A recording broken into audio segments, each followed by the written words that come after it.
Hi there, my name is Nicole with So Much More, and in today's video, I'm going to be sharing how I finished up this adorable Easter Bunny table runner. I have a really long dining table, and I always have family come over for the holiday, and so I wanted to make a really long Easter Bunny table runner. So I'm going to be showing you how I quilted this on my long arm, and then how I did some really unique trim for the finishing. So let's get started.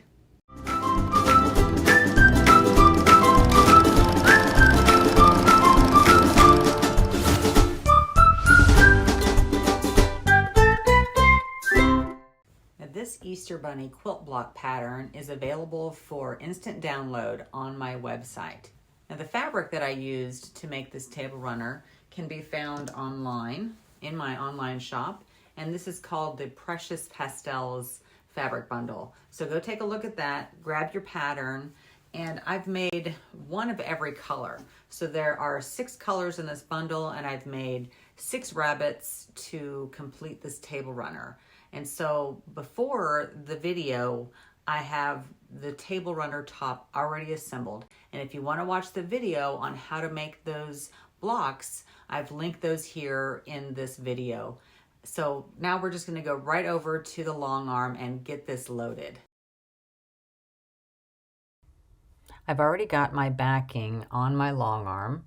And if you didn't know, I'm using a Juki J350 Miyabi long arm. My cat is behind there and she thinks it's a game. Every time I load a quilt or do any quilting preparation, she's always trying to get me. So I'm just going to lay everything out, get it all straightened out, get all the wrinkles out. This is probably going to take me 2 passes because it is wide enough. It sure is long enough. Like I said, I have a really long table, but the table runner is wide enough, so it's going to take me a couple passes to do the whole thing. And so now I'm just attaching my side clamps and making sure that the top is all ready for me to start quilting. I'm just going to be doing a basic meandering stitch on the entirety of this table runner. I'm using white thread, which really works nice with this quilt top. The backing fabric is a light colored fabric, and so I'm also using the same color in the bobbin. And so I'm giving you a couple different views here. This one is a little bit shaky because I'm trying to hold my camera and film at the same time, so it's kind of tricky, but you see those little red lights that are on top of the quilt. Those are actually the laser sensors coming through all of the layers of fabric. I've got a really thin batting going on here. I didn't need anything too thick because it is a table runner. Anyway, I'm using the precise mode, which is one of the modes that you can use on this particular model. And it's basically a regulated stitch. So I can slow down, go fast.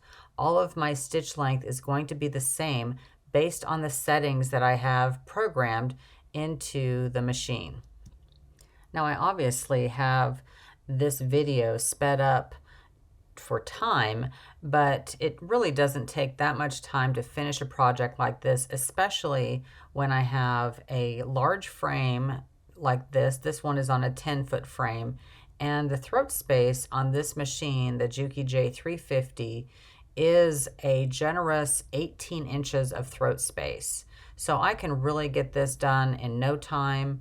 It's coming together quickly. I am going to have to do 2 different rows, so I will advance this table runner after I get to the end of this first row, but it does come together quickly. And once I get to the end of this first pass, I'm going to undo the clamps on each side of the quilt, and of course the cat's taking the opportunity to make herself quite at home. I have to move her out of the way so that I can advance everything. I'm going to let go of all of the breaks on each of the take-up reels and advance the table runner, lock things down and tighten things up, and then we're going to start quilting on this second pass of the table runner. And before I do my second pass, I'm going to make sure that all of the wrinkles are out of the way, and I do like to quilt from the left side to the right side. I don't have to, it's just something that I've gotten used to.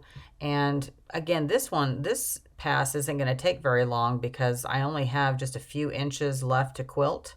So I'm just covering the area that I haven't yet quilted with the same type of design, the simple meandering stitch, and it goes together really quickly. And once I have the rest of the table runner quilted, I'm going to go ahead and take it off of the frame and trim everything up and get ready for some fancy binding that I can't wait to show you.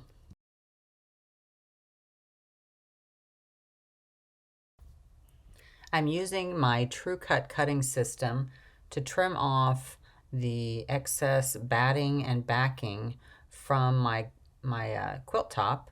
It makes quick work. I'm just lining it up with one of the seams to make sure that all of my sashing and borders have the same dimensions all the way around the perimeter of the table runner. I did have enough of the backing left over to use it as my binding. So I'm just cutting 2.5-inch strips, and then I'll sew those together end to end in a diagonal fashion to make my binding. To sew my binding strips together and to complete the table runner, I'm going to be using my Juki TL2010Q straight stitch sewing machine. And when I sew these diagonal lines, I'm using a grid glider, which is that turquoise surface that has grids. It helps me with this step of the process, and I don't have to do any marking, which makes things really quick.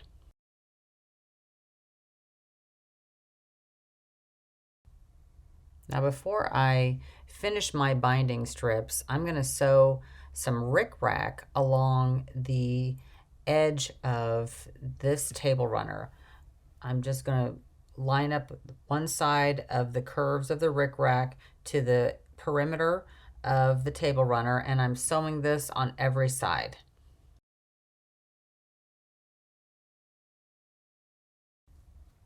And before I add my binding to the table runner, I need to fold it and press it in half. So I'm using my Oliso iron to do that. It really hot iron, and it makes quick work of this.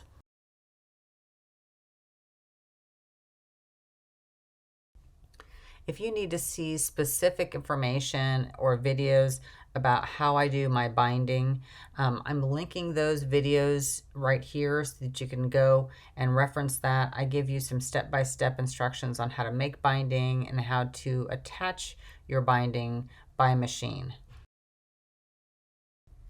And once I attach the binding, I'm just going to go ahead and press that binding out and away. And when I do that, you can see how the rickrack is secured in between the table runner and the binding. It's just a really neat effect.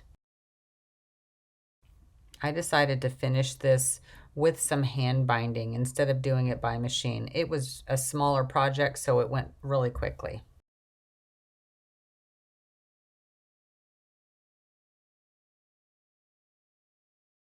I think the rickrack in between the binding is such a nice effect for this simple project. The corners turned out great. I'm really happy with the overall project. It was super simple. These blocks are easy to put together. It's such a quick and satisfying project. I can't wait to set the table for Easter. This is going to be such a nice addition to our family meal. Doesn't it look so great? I just love how I've done the bunnies every which way, and I've separated with sashing and borders. Super fun project. Thanks so much for watching.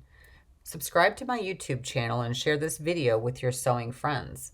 And be sure to follow me on Facebook, Instagram, and even on TikTok for daily sewing and quilting inspiration. We'll see you next time.